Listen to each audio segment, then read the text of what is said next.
Was he a divine ruler? Or just a glittering narcissist with a god complex? Who was Xerxes the Great, really? A coward draped in gold, as the Greeks claimed? Or a sacred monarch forged by empire, myth, and fear? In this video, we begin not with the battles or the ruins, but with the stories. Because what people believe about a ruler often matters more than the truth. For centuries, the Western world has repeated a single narrative: that Xerxes was weak, arrogant, and emotionally unstable. They mocked him for ordering his men to whip the sea after a storm ruined his invasion plans. More on that later. They turned him into a meme long before memes existed, and through repetition, that myth became history. But this is where we challenge that. To the Persians, Xerxes wasn't a joke. He was sacred, fearless, a living embodiment of divine kingship at the heart of the Achaemenid Empire. His likeness was carved in stone, his words etched in 3 languages, his name spoken in reverence or fear. But was that reverence real, or simply survival under a god-king's shadow? This chapter kicks off the journey of Xerxes' mythology versus reality. We'll unmask propaganda, deconstruct legend, and trace the man behind the monuments. Before we dive into his rise, wars, and downfall, we must first understand how myth distorted memory and how memory shaped legacy. This is not just history, it's the story of how power rewrites truth. Let us begin. A throne won by a mother's will. Xerxes wasn't supposed to be king. He wasn't the eldest son. He wasn't first in line. According to tradition, the throne of the Achaemenid Persian Empire should have passed to the son of the first wife of Darius I. But tradition loses its grip when your mother is a tosser, daughter of Cyrus the Great, and a towering figure in the Achaemenid Empire's rise and fall. A tosser wasn't just any queen. She was royalty in her own right, a living symbol of Persian legitimacy. And she had one goal: make her son king, a dynastic twist worthy of any ancient Persian emperor. She whispered, demanded, insisted, until Darius gave in. Again and again, like it was her divine right. Maybe the first wife wasn't politically useful anymore, or maybe a tosser just wouldn't shut up until she won. Either way, the crown passed to Xerxes, not by destiny, but by design. This wasn't a smooth transfer of power. It was a breach of ancient custom, a quiet coup beneath the marble of the palace, and it set the tone for everything that followed.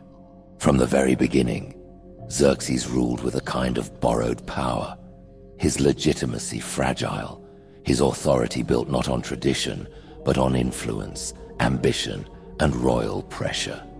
Before he ever fought the Greeks, he was already fighting expectations, and the empire would bleed for it. Training a god-king. Before he commanded armies, Xerxes was just another royal boy, growing up in a palace soaked in protocol, power, and paranoia. At 7, he was taught to hunt, to ride, to survive. At 14, he learned how to behave like a king, how to speak, how to rule, how to dominate a room with silence alone. But reading, writing, that wasn't really a priority. Persian princes weren't trained to be scholars. They were trained to be symbols, living gods forged through discipline, ritual, and spectacle. Then came the national service. For 10 years, Xerxes was drilled in javelins, archery, and what royal records call spiritually enriching tournaments. Whatever that meant, it probably wasn't chess. The point wasn't knowledge. It was control, strength, fearlessness. He was expected to serve in the military until he was 50, an empire's ideal man, bred to conquer. It's a pattern we see often in the ancient Persian emperor's documentary narrative, a grooming process central to the empire. But Xerxes never got that far, and that unfinished path would ripple across the empire like a curse. The story, like much in the Achaemenid Empire rise and fall, would take a sudden and violent turn. His father, King Darius I, died before Xerxes could complete his service, and just like that, the boy became a god. Not because he was ready, but because the throne had opened and Atossa had already cleared the way. Xerxes didn't grow into power, he inherited it. And the difference would shape the world. But power doesn't wait.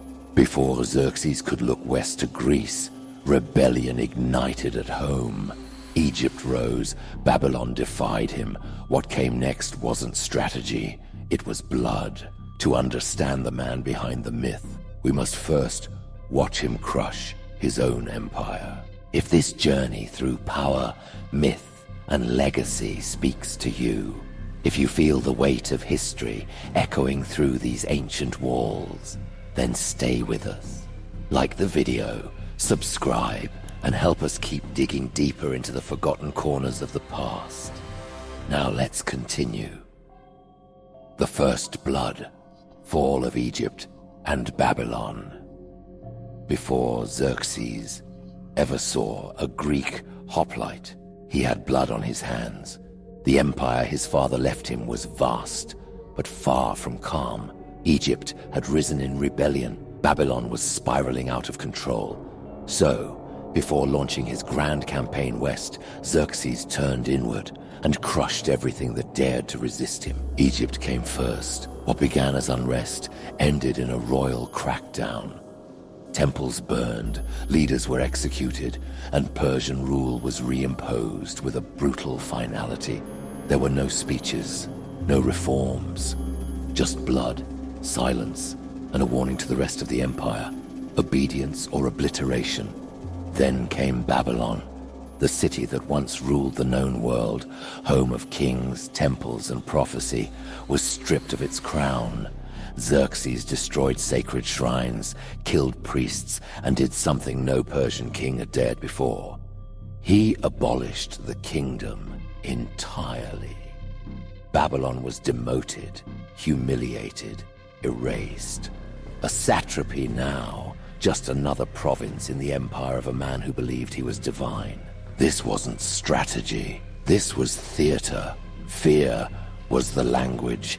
Xerxes spoke fluently, and the empire listened. But beneath the gold and fire, cracks were forming. Every revolt crushed by force was a future ghost in the palace. The seeds of internal decay were already sown, foreshadowing the fall of the Persian Empire. And Xerxes hadn't even reached Greece yet. The war for Greece begins. Now that Egypt and Babylon were silent, Xerxes could turn to the real prize, Greece. It wasn't just about avenging his father's defeat at Marathon. For Xerxes, this was personal, a test of divine authority, a chance to burn Athens to ash and carve his name across history in blood and stone. But he didn't charge in blindly. He prepared. He ordered bridges built across the Hellespont, floating pontoon bridges stretching over raging waters meant to carry hundreds of thousands of troops.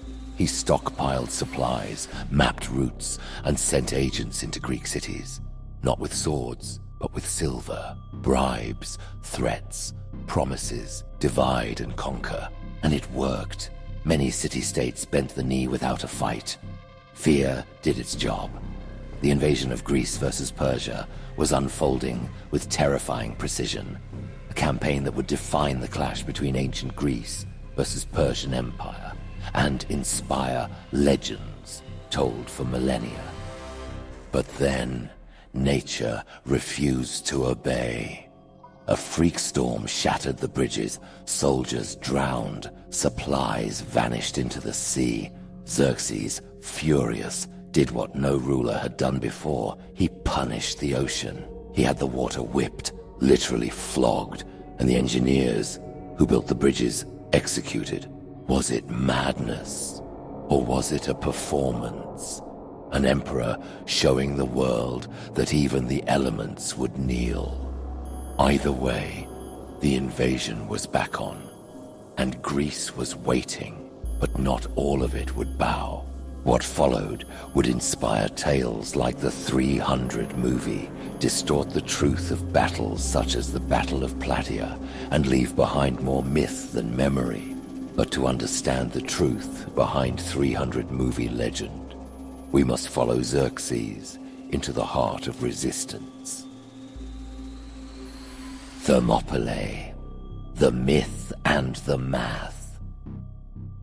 This is the part you've heard before. 300 Spartans, led by the fearless King Leonidas, making a last stand against 1,000,000 Persians.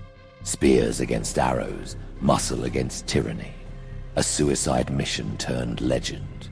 It's a great story, immortalized by the 300 movie. It's also not true. Yes, Leonidas was real, and yes, he fought bravely, but he didn't fight alone. At Thermopylae, the Greeks fielded a coalition force of about 6,000 soldiers, Spartans, Thespians, Thebans, and others. They held the narrow pass for 2 full days, inflicting heavy casualties. But it wasn't divine strength or destiny that broke the defense. It was betrayal. A local named Ephialtes showed the Persians a hidden mountain path. They flanked the Greeks from behind. King Leonidas and his closest men chose to stay and die. The others were either forced to retreat or abandoned. That's the Spartan last stand real history. Not one of fantasy, but of sacrifice amid political chaos. And as for that Persian 1,000,000-man army, that number comes from Herodotus, who, while entertaining, wasn't exactly allergic to exaggeration.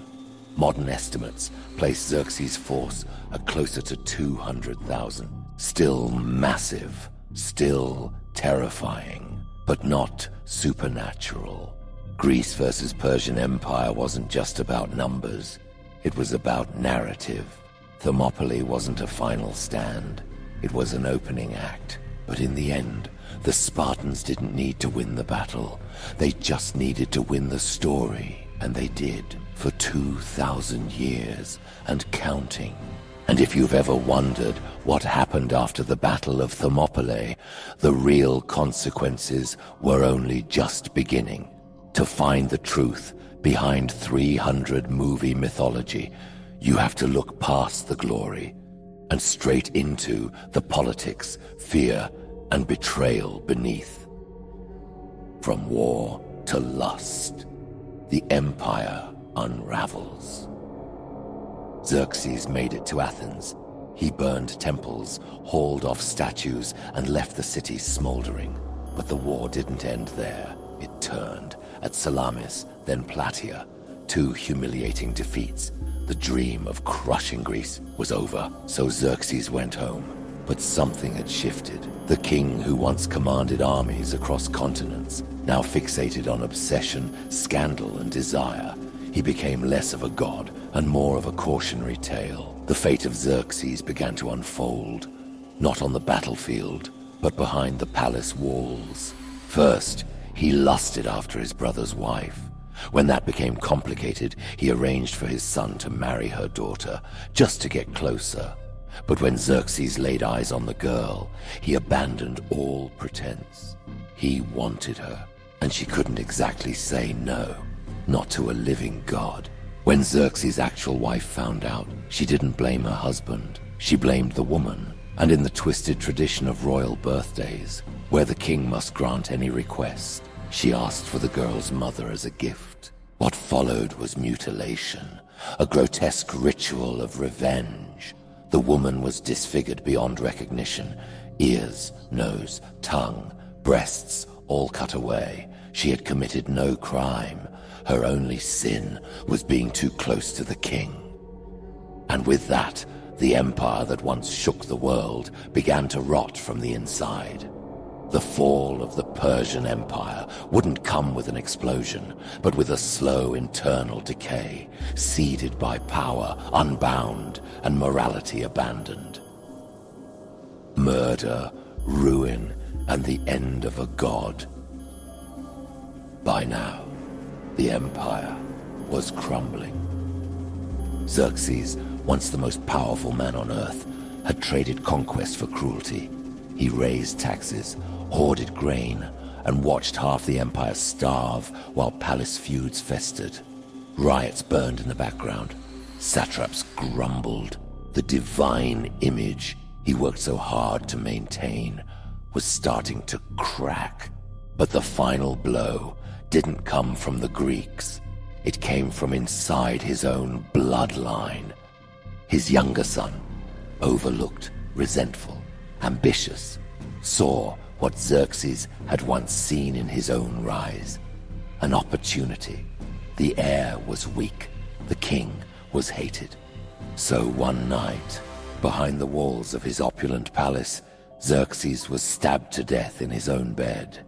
No army, no grand rebellion, just a knife, a son, and a quiet end to a god. If you've ever wondered how did Xerxes die, this was it, silently, from within. He had ruled for 20 years. He had crushed Babylon, burned Athens, and commanded an empire from Libya to India. But in the end, there were no monuments loud enough to save his name. This was the fate of Xerxes, not in glory, but in erasure. Xerxes wanted to be remembered as a builder. He filled Persepolis with palaces, reliefs, inscriptions carved in 3 languages, and within just over a century, Alexander the Great burned it all to the ground. The torch that snuffed out the legacy of Xerxes would soon fall upon Darius III.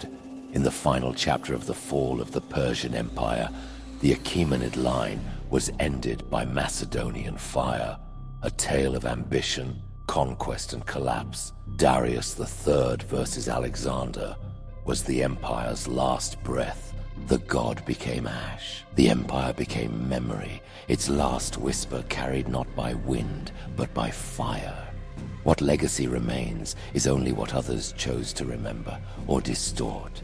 And that, perhaps, is the cruelest fate of all. And if Xerxes' clash with the 300 at Thermopylae fascinated you, there's more to uncover. The Spartans he faced weren't just warriors. They were the product of a society built on fear, brutality, and control.